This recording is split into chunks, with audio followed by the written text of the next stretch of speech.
Hannah White's painting offers an unusual, distorted view of Mackinac Island.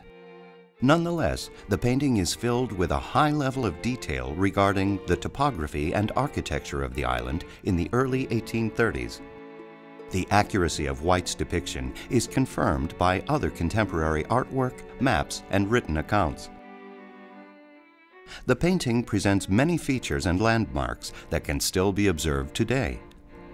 Note the high bluffs were mostly deforested, with only clumps of slender second-growth trees. At the eastern edge of the island, Robinson's Folly stretches over the water.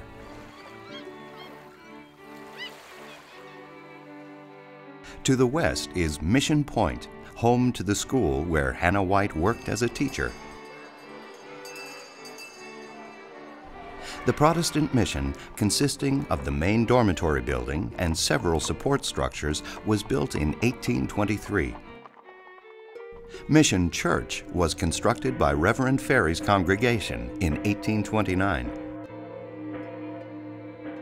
A few blocks away stands St. Anne's Roman Catholic Church. The parish had constructed a new building at this location in 1827 and replaced it with the present structure in the 1870s. Was the darkness of the church lot an accurate depiction by White or subtle religious commentary? Next door to the church is the home of Magdalene Laframboise, a prominent Métis fur trader. Today, it is Harbor View Inn. Further down the street is the Federal Indian Agency headquarters, which stood next door to the Indian dormitory. The building burned in 1872.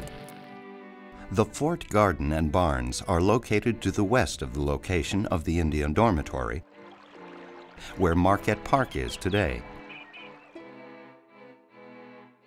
Above towers Fort Mackinac, its walls gleaming with whitewash.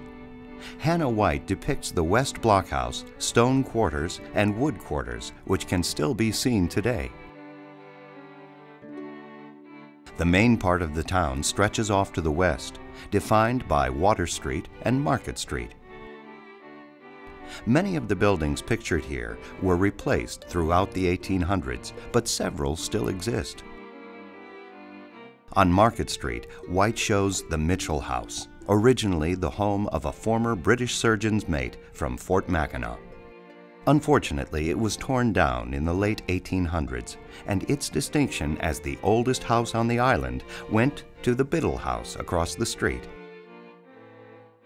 Further down the street, two of the three American Fur Company buildings depicted by White survive today.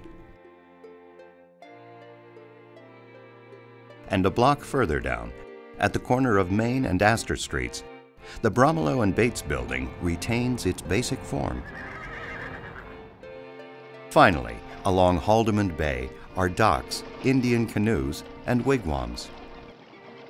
Nearly 2 centuries after this work was completed, Hannah White would recognize the island she so lovingly depicted.